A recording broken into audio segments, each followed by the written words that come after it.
Yeah, so I'm an economist with the state, and basically I was asked to come here and talk to you guys about the economics of housing affordability, right? Because we always hear housing's not affordable, there's not enough entry-level housing, terms like that. And so what I wanted to do was give that a little bit more grounding by talking to you about what do we mean when we say housing isn't affordable? What does that actually mean in concrete mathematical terms? We're not really going to do any complex math, but like when we say housing is not affordable, what percentage of the population can't afford a reasonable home, right? So we want to kind of give some grounding to that, and then we want to talk about why housing is not affordable. And I apologize for the fact that I'm chewing gum, but I had a sinus infection last week, and I got some antibiotics, but like if I don't have something to keep my mouth moist, I'm going to cough. So this is the lesser of two evils here. So let's just jump right into this. We'll talk about what does it mean to talk about housing affordability and what is the general state of affordability in Kootenai County. So let's take a snapshot look at Kootenai County, and I want to briefly mention when we talk about home prices and income and affordability, this gets really messy really quickly because there are so many different definitions of income and home prices from a statistical perspective. Right? So when we talk about people's income, you might think, oh, I should go to the Department of Labor website and look up wages. Well, that's really not going to help you here because that's not going to tell you anything about a household's overall situation, right? Because at the Department of Labor, we don't know who's married to who, who's cohabitating with who. So we can tell you what a specific type of person is making. We don't know what the overall household situation is like. Okay, so when we talk about income in Kootenai County, in any setting of housing, we're going to use the Census Bureau's data and we're going to use household income because the Census Bureau actually knows who lives in the same household, and so they can tell you what a married couple's income would be, for example. And then when we talk about home prices, right, there's obviously lots of different ways to measure that, different indexes, and so we're just using the median sales price, final sales price, okay? Because that obviously seems like the most relevant when we're talking about can you actually afford the home.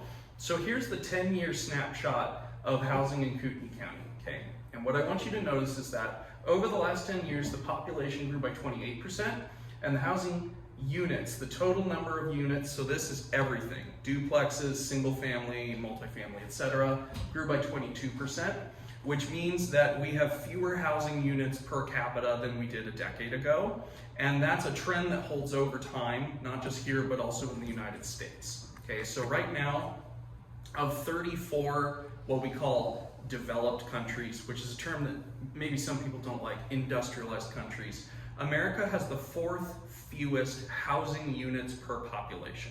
Okay, so America in general has relatively little total housing availability for the size of the population.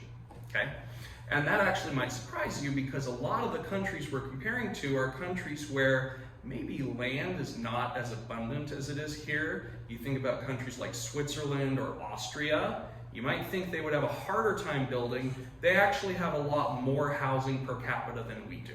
Okay. And what we've observed is that for almost every state in the country, housing units per capita have been going down over time. Texas is like the one exception, and it's because Texas kind of has essentially the loosest building codes and zoning of any state, and Texas always just kind of breaks the rules. Okay, so we should be more like Texas. I didn't say that. So housing units per capita are going down. What's interesting though is that actually home ownership rates are a little bit higher now than they were a decade ago, although we have to remember that in 2011 we were still kind of climbing out of the big crash of 07, so that would be kind of a depressed one. Now, what I really want to draw your attention to is unaffordability.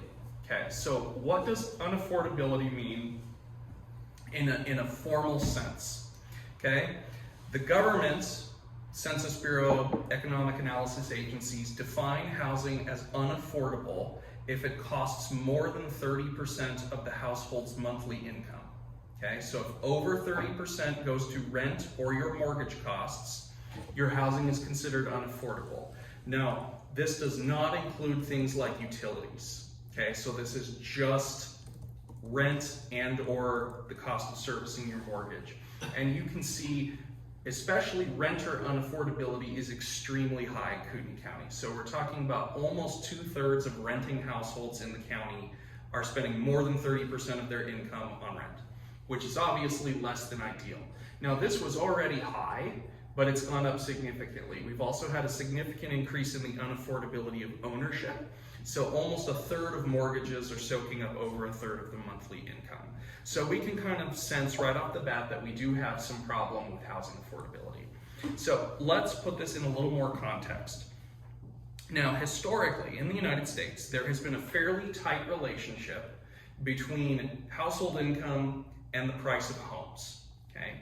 So between 1950 and roughly 1990, the median price of a home ranged between 2.5 and 3.5 times median household income. It would bounce around within that range, but if it got anywhere near 3.5, okay, so the median home, 50th percentile home, about 3.5 times median income, okay? That would be considered on the high range of normal up through the 1990s. Now look at where we're at here, okay? So a little over a decade ago, we were at the upper end of this range. So by historical standards, housing was already considered getting into the unaffordable range. But we've had this absolute explosion in this ratio. So just think about the difference between a home costing 3 times your annual income and 7 times your annual income, right? So we're talking about essentially double what would be considered normal historically. So we clearly have a problem no matter how we want to look at this. So we've now looked at it two ways essentially, right? So this is looking at the whole market. What's a median home, median income? And then when we look at that unaffordability measure, we're asking individual people. The Census Bureau actually asks individual people, what's your income? What do you pay in a month for rent or your mortgage, etc.? So either way you want to slice it, we clearly have an affordability problem in Kootenai County. Nationally, this ratio is also quite high. It's not quite as high as it is here, but it's almost 6 to 1, okay?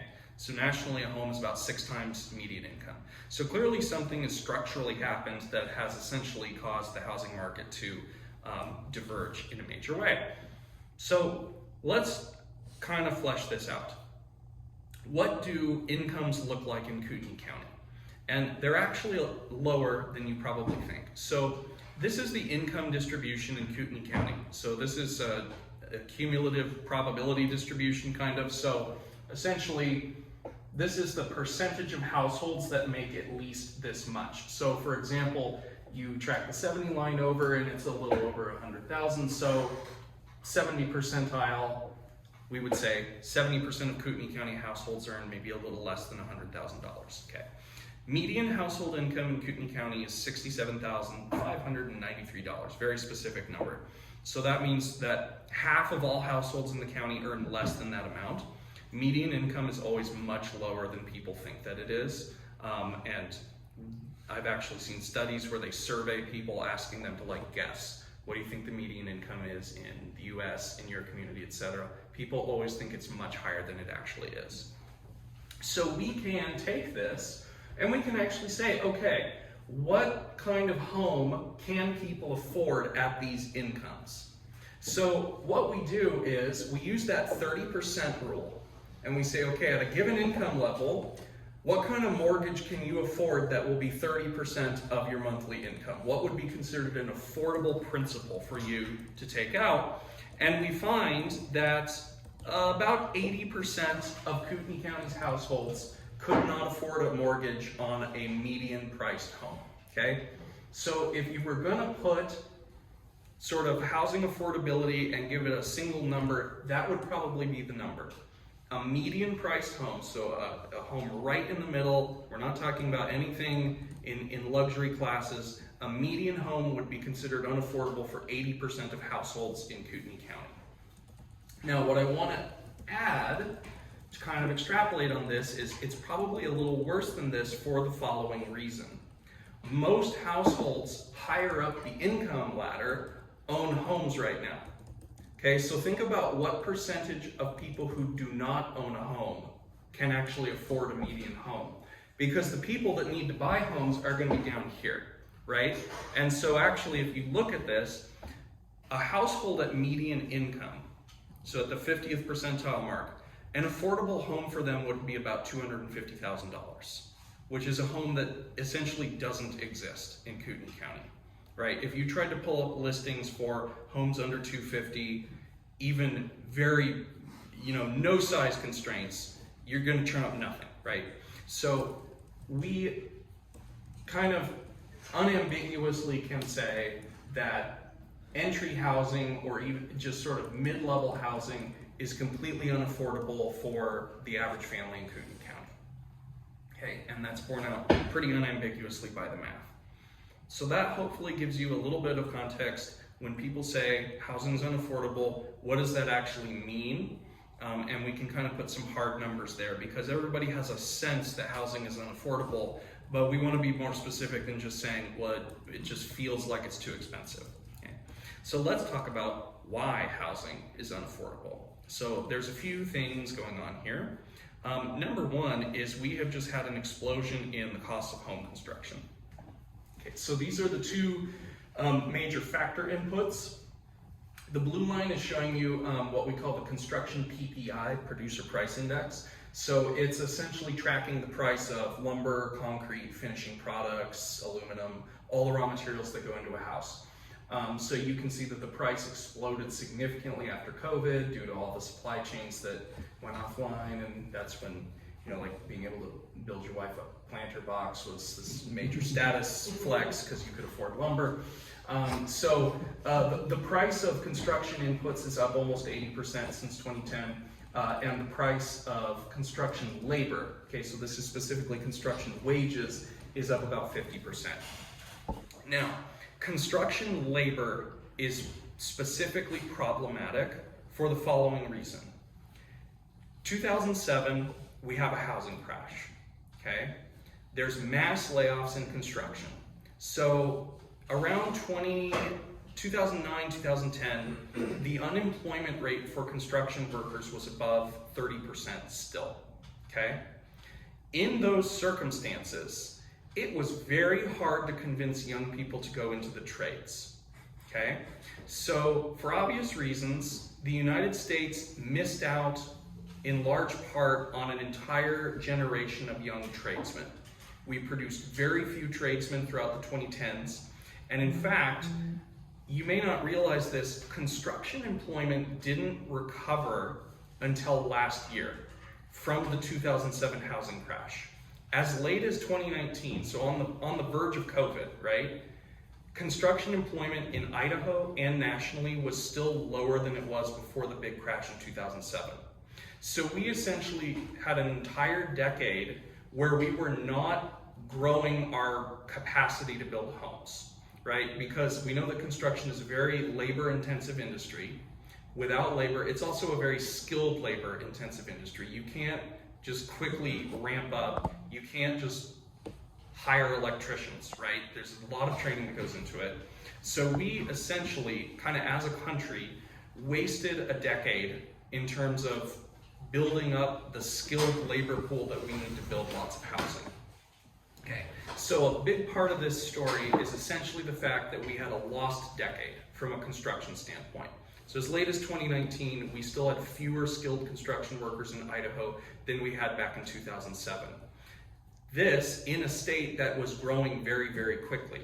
So kind of in a fundamental sense, if you want to know why isn't there enough housing, we can talk about how it takes time to, plat lots and, expand utility access and permitting and all of those sorts of things. But very fundamentally, we're a state that's trying to grow at 2 or 3% per year in terms of the population growing, and we have fewer construction workers than we had 12 years previously, right? The math doesn't work. Okay, so the labor's very expensive, there's backlogs and wait times for labor, and the raw materials are expensive. When you add into that the fact that lots are expensive, what you get is a calculus that encourages builders to pursue specific types of construction because that's how they can maximize their return, because there's very high costs to building, right? So this does not permit a a particularly diverse type of construction. It encourages multifamily, where you have very high cap rates, and it encourages larger luxury homes that give you more bang for your buck on the lot and for all these upfront costs that you have to pay for. Okay, so this is a huge part of it, and of course, you know that zoning and regulatory matters matter a lot as well. But even if you can create the optimal regulatory environment and clean everything up, you're still pushing very hard against these labor shortages and the cost of raw materials that are just going to make it almost impossible to build a home under, $300,000. So the other thing that we have to understand is that mortgage rates are going up, and ordinarily mortgage rates rising would have the effect of pushing the price of housing down. However, we have had interest rates at near zero for over a decade. And what this means is that American households are locked into low mortgages. So as mortgage rates have risen, what has happened is inventory has been frozen off the market because people cannot afford to give up their rates. Okay, so when you have, something like 100 million houses that are locked up at rates under 4 or 5%, very few of those people can afford to sell, give up their rates, and start over at 7, or we're probably going to 8 because the Fed just hiked again. So we have this barrier to new construction in the form of expensive materials, not enough labor, expensive labor, but we also have all the used inventory that's essentially being frozen off of the market because of the interest rate differential. And so essentially, the way this works in a very fundamental way is the longer rates are at zero, the longer it takes for them to unwind once you raise rates. Okay, so you're essentially like building up this sort of static force on the market, and we've been doing that for over a decade. Okay, so it's going to take much longer for mortgages to unwind than they would normally, simply because we were down at 3.5%. Okay, so the thing to kind of remember is right now a new mortgage is going to come in, it's getting close to 8%, but the average outstanding mortgage, so if you go and you ask people, what rate are you locked in at right now, the average outstanding rate is still less than 5. Okay, so there's a huge number of people that just cannot afford to dump their mortgages, and it freezes all that inventory. So the end result of this is fairly straightforward. There are fewer listings in the United States right now than there were in the year 2000. And yet the population has grown by about 40 million. Okay? So this is very simple math that doesn't work, right? Is how we would put this. Okay. So there's one other thing that I want to mention, why housing is constrained, and this is a particular problem with construction. Okay, so this is the title of an article from the National Bureau of Economic Research, The Strange and Awful Path of Productivity in the U.S. Construction Sector.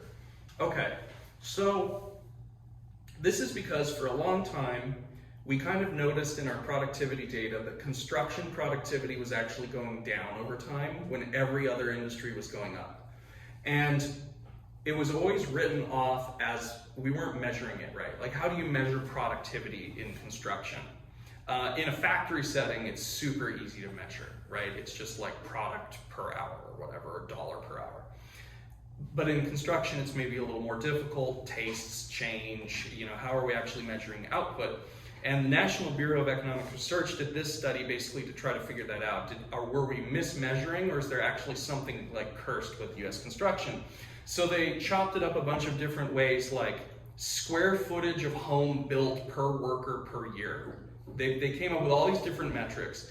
Every single metric showed that productivity in construction had declined by about 10% since 1970, okay? And so this was obviously something worth looking into, and they came up with a lot of different things that we can kind of point out to. So one of them was just this idea that we have labor shortages which make construction inefficient, right? They lead to delays, they lead to wait times, because everything has to be done in sequence, right? So if you're missing a particularly specific tradesman who has to do the next step, the whole project languishes. Okay, so maybe that's part of it, is labor shortages make this bad. There's also just the fact that construction is decentralized and it kind of has an informal production structure with lots of subcontracting and things like that, so maybe that contributes to it. You have specialization and scale. Okay, so what does that mean? Well, the costs of bundling a major construction project are very, very high, which means there's really not a strong incentive to experiment in construction, okay? So it tends to be a very traditionalist sort of industry in the sense that you do things the way you know that they work. You don't take extreme risks with construction methodology. And so it tends to be an industry that is sort of frozen in time in many ways. And of course, tastes change and materials change and things like that. But it's not an industry that's conducive to experimentation. And then finally, there's this idea of risk-reward allocation, which is just the idea that in construction, particularly home construction, you want to appeal to, let's just call it the safest and most sensible tastes of the public, right? So you kind of want to create bread and butter products that people like. You don't want to take big risks because, again, it's a very expensive product that you don't want to screw up, essentially. So they pointed at all of these things and basically concluded that construction is sort of it's a decentralized industry that's subject to a lot of delays. Permitting and bureaucratic costs have increased significantly over the last 30 or 40 years, which adds to the cost and drags down productivity. And finally, it's just an industry where there isn't a ton of experimentation or innovation the way you might see in like a manufacturing setting. So they add up all these things and you say, okay, it's real. Construction is actually an industry where we're becoming less efficient and less productive over time, when we already have fewer workers than we used to have. It's actually an industry that's still below previous highs, okay? So you add all this up, and it's actually really easy to see why housing is so unaffordable, okay? You have major obstacles to entry in the form of expensive lots. It's expensive to get a lot platted. It takes time to go through all of the bureaucratic and administrative preparatory phases, let's call it that. You have major delays due to labor shortages, materials are super expensive, and overall productivity in this industry is going down, okay? So kind of the bottom line, we'll just jump to the bottom bullet point. We are on the tail end of a multi-decade period where there were forces pulling supply and demand in opposite direction, okay? You had falling productivity, low capacity to build homes, increasing administrative and material costs. Those things are all pulling supply down. And at the same time, you have low interest rates, high levels of population growth that push demand to soaring new levels. Okay? So essentially, we've had the perfect storm to make housing extremely expensive. Structural factors that make it very difficult, slow, and expensive to build homes. At the same time, that you have a sort of monetary environment that's designed to push the price up, okay? And so that's how we end up where we are today. And I get questions at most events that I talk at. People talk about, you know, we need to get price of housing down. We need housing to become more affordable. And sometimes I just like to say, okay, you want housing to be more affordable. Are you okay with your home being worth less? People generally say no, right? And it's because these are these contrasting, you know, opposite forces that we have. Is we have definitely enjoyed the prices of our own homes appreciating, but maybe there's a societal cost to that, right? And so balancing these two forces that have been in opposition to each other is the basic question when it comes to housing affordability.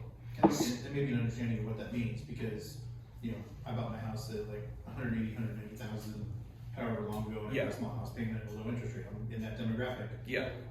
I couldn't sell it and do anything else. I'm going to stay here, but I couldn't Exactly. sell it and do something else. Exactly. I'm on the off-market houses where I might consider a different house, but I can't right now.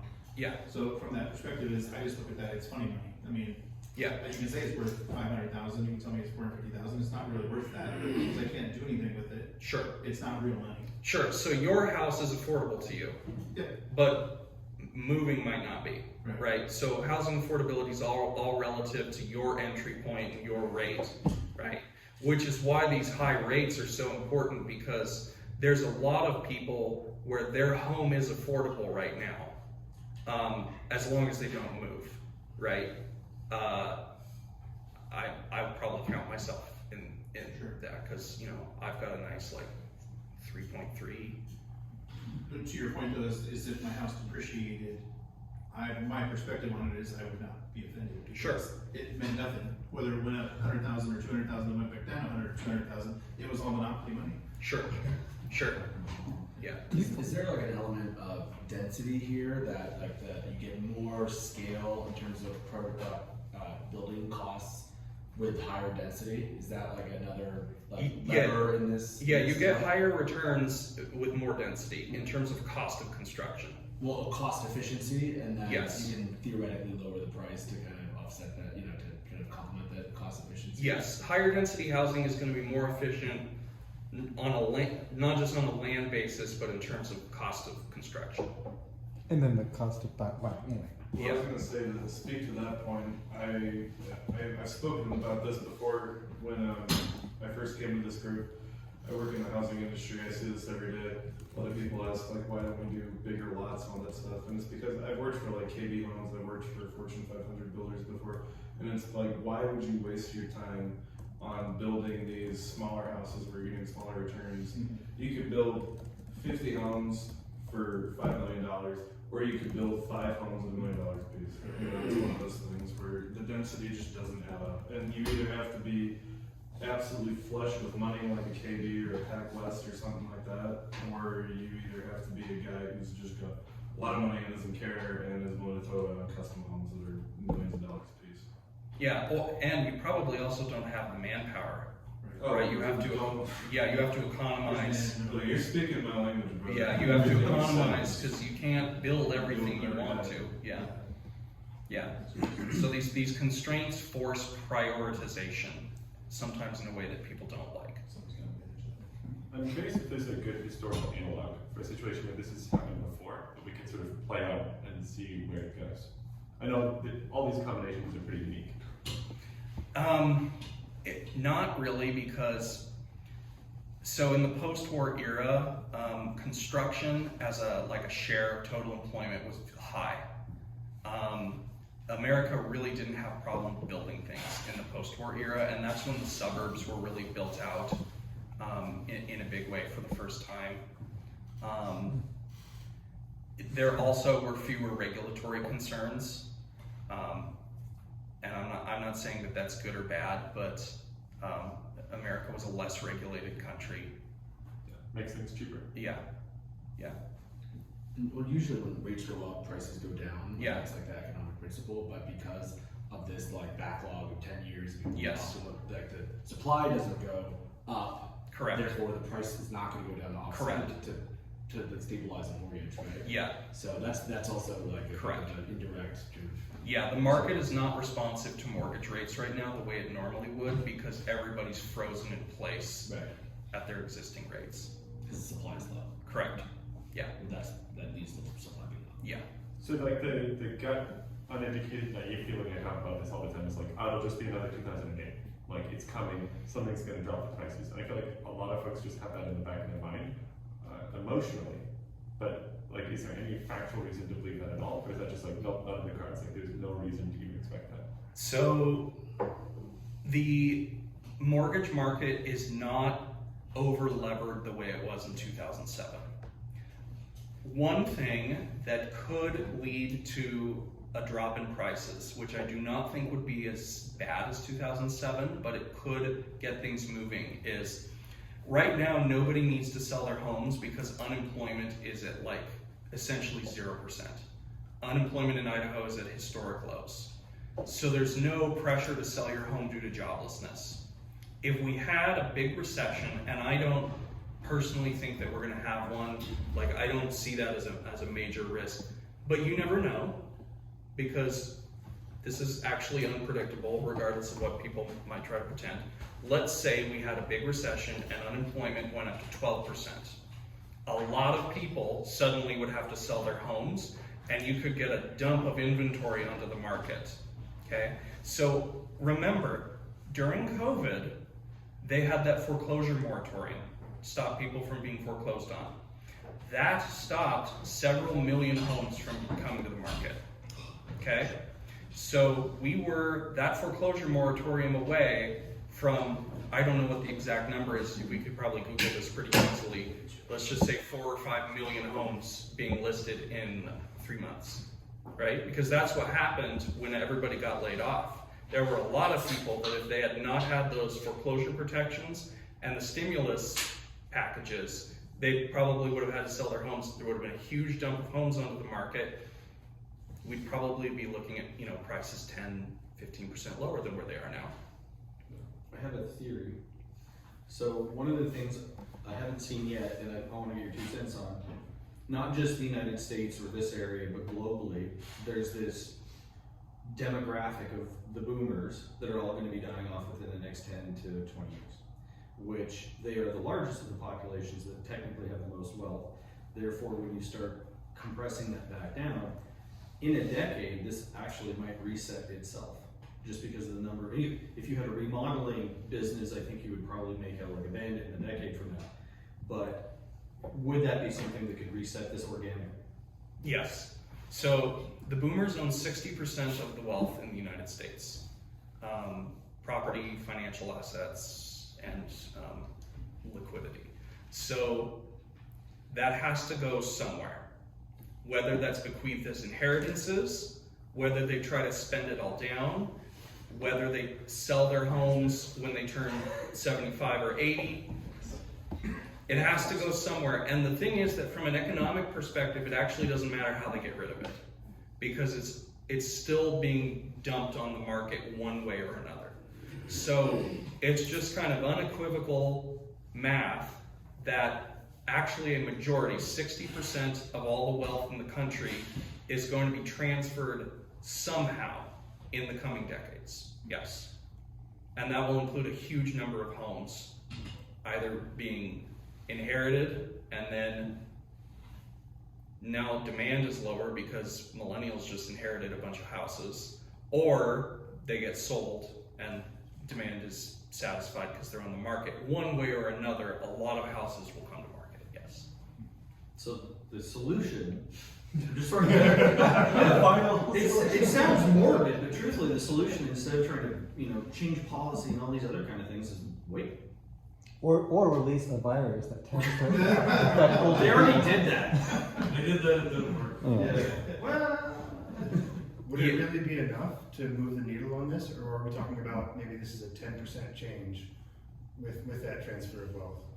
What kind of impact do you think that would have? That's hard to say. Onto that question, to tack onto that question also is, could you do something also to, if you knew that was coming, to help use that to shape something, to accelerate that or help? Yeah, so I would never tell people that policy isn't important, but the most important things in economics are demographics and geography. Okay, they kind of steer everything else. They kind of create a rut that you can steer within, but you can't get out of a rut caused by demographics, because you can't control them, right?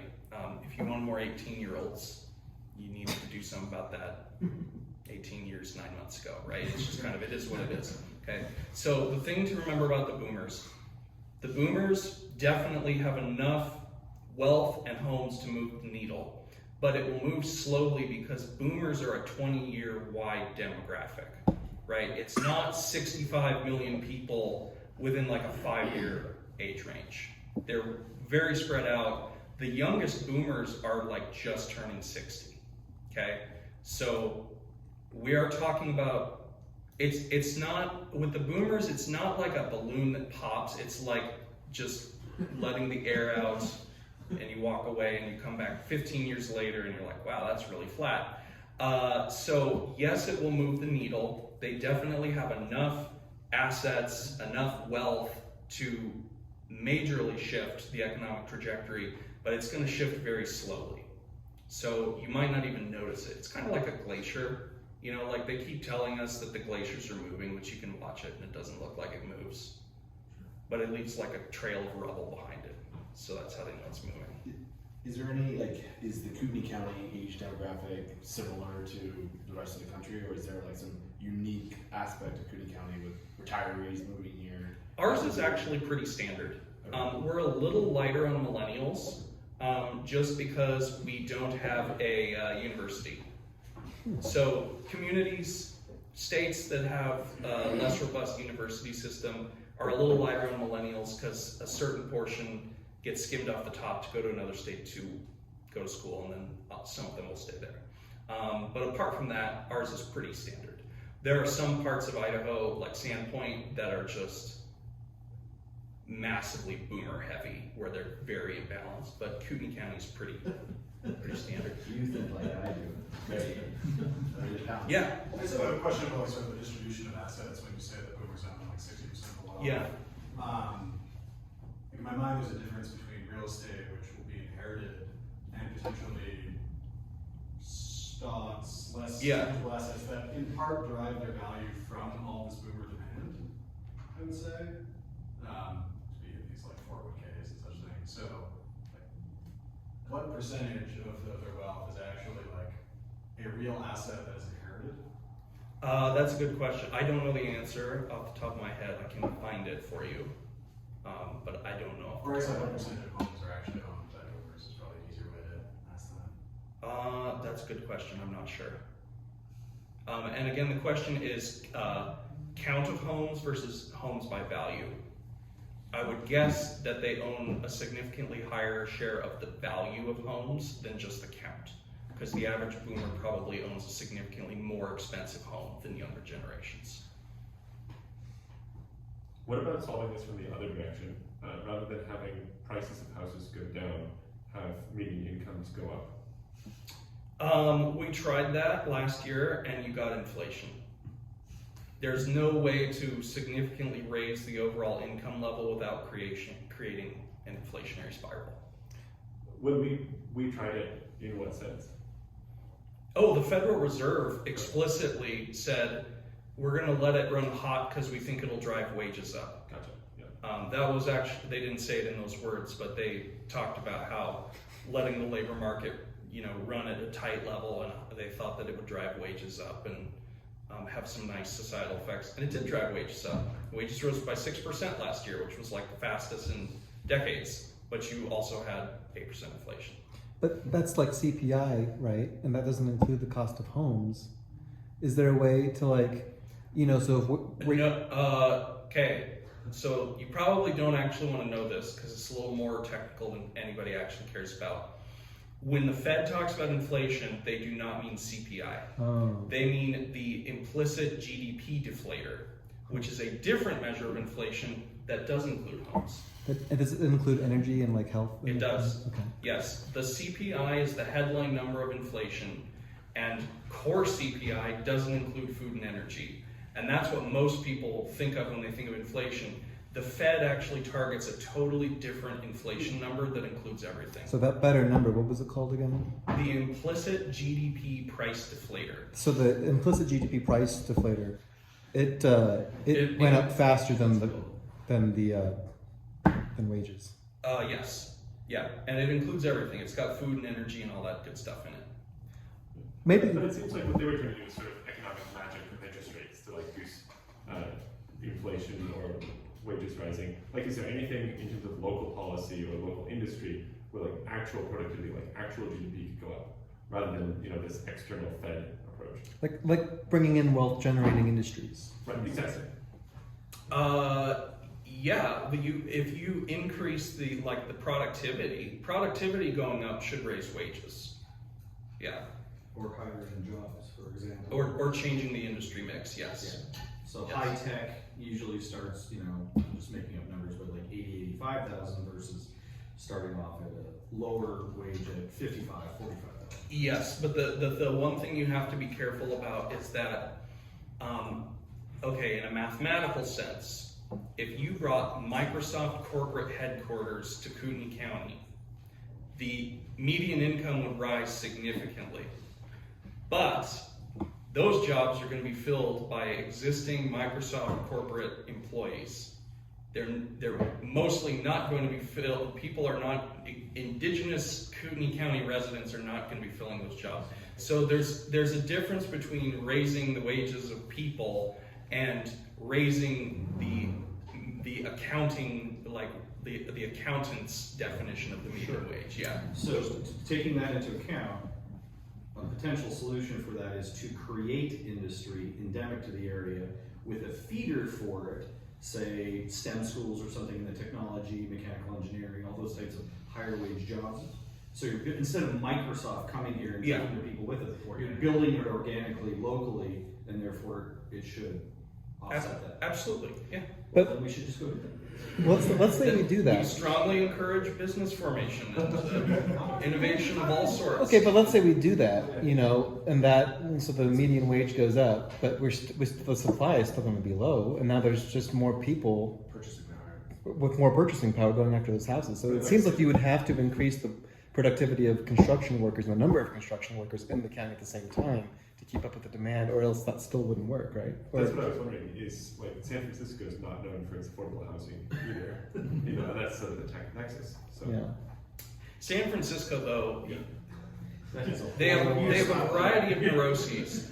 But one thing I will say for them is they are on a peninsula in the water, so they don't have like an infinite amount of land. It is like a thumb sticking out into the bay. But we're kind of similar because we've got Washington to the east, we've got national forests to the north and west, or to the east and north, and then Washington to the west, and then same thing on the south, right? So like our capacity to grow, not in Kootenai County, but specifically on the Rathdrum Prairie where the cities are, is limited.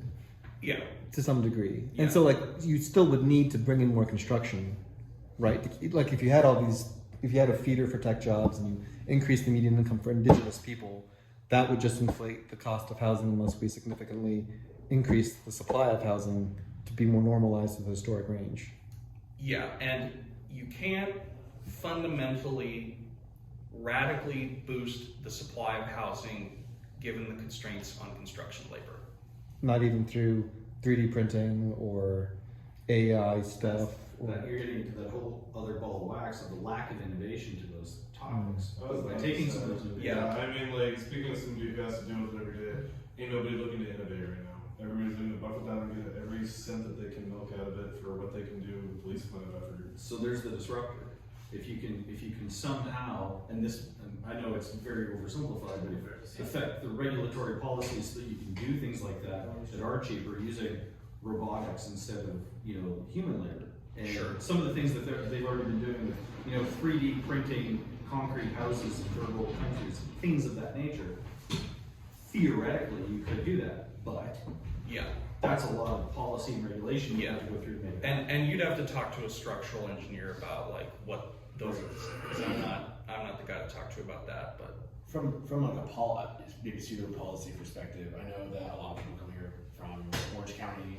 They have like a very specific property tax situation where it discourages selling houses and kind of having a fluid housing market. And there's like a bifurcation of people with low property taxes and the people that are new buyers with super high property taxes. I know some people are like, oh, that's the one good thing that came from California is that they have low property taxes.